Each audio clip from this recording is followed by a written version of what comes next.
December 5ஆம் தேதி புதுச்சேரி செல்கிறார் தமிழக வெற்றி கழக தலைவர் விஜய்.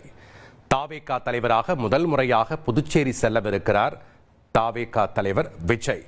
காலாப்பட்டில் தொடங்கி கன்னிக்கோவில் வரை விஜய் ரோட் ஷோ நடத்தவும் திட்டமிட்டிருக்கிறார். இதற்காக அனுமதி கோரி மனு கொடுக்கப்பட்டிருக்கிறது. இதனை நாம் முக்கிய செய்தியாக பார்த்து வருகிறோம். விவரங்களை வழங்க இணைகிறார் செய்தியாளர் மணிகண்டன். வணக்கம் மணிகண்டன். புதுச்சேரி செல்ல திட்டமிட்டிருக்கிறார் தாவேகா தலைவர் விஜய். விவரங்களை பதிவு பண்ணுங்க. கரூர் சம்பவத்திற்கு பிறகாக மக்கள் சந்திப்பு நிகழ்ச்சியை சேலத்திலிருந்து தொடங்க தமிழக வெற்றி கழக தலைவர் விஜய் திட்டமிட்டிருந்த நிலையில சேலத்துல உரிய காவல்துறை அனுமதி மறுக்கப்பட்டு மாற்று தேதிக்காக விண்ணப்பிக்க கோரி காவல்துறையிடமிருந்து பதில் மனு வந்திருக்கக்கூடிய நிலையில காஞ்சிபுரத்துல உள்ளரங்க சந்திப்பு நடந்து முடிந்திருக்கிறது. இதற்கு அடுத்த கட்டமாக மக்கள் சந்திப்பை தமிழ்நாட்டிற்கு வெளியே புதுவையில துவங்குவது என தமிழக வெற்றி கழகம் முடிவு செய்து அதற்கான அனுமதியை புதுச்சேரி மாநில காவல்துறை இயக்குநரிடம் அளித்திருக்கின்றனர்.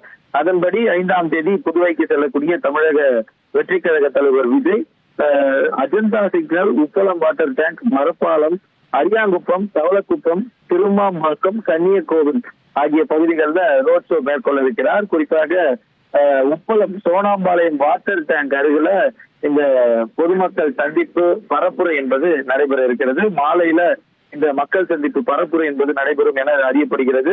இதற்காக காலை 9 மணியிலிருந்து மாலை 5 மணி வரை அனுமதி என்பது கேட்கப்பட்டிருக்கிறது.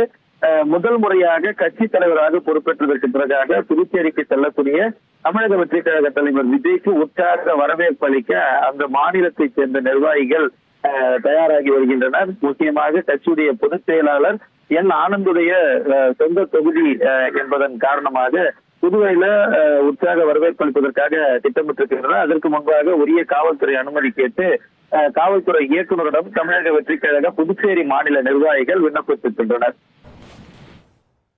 நன்றி மணிகண்டன், உங்களுடைய தகவல்களுக்கு.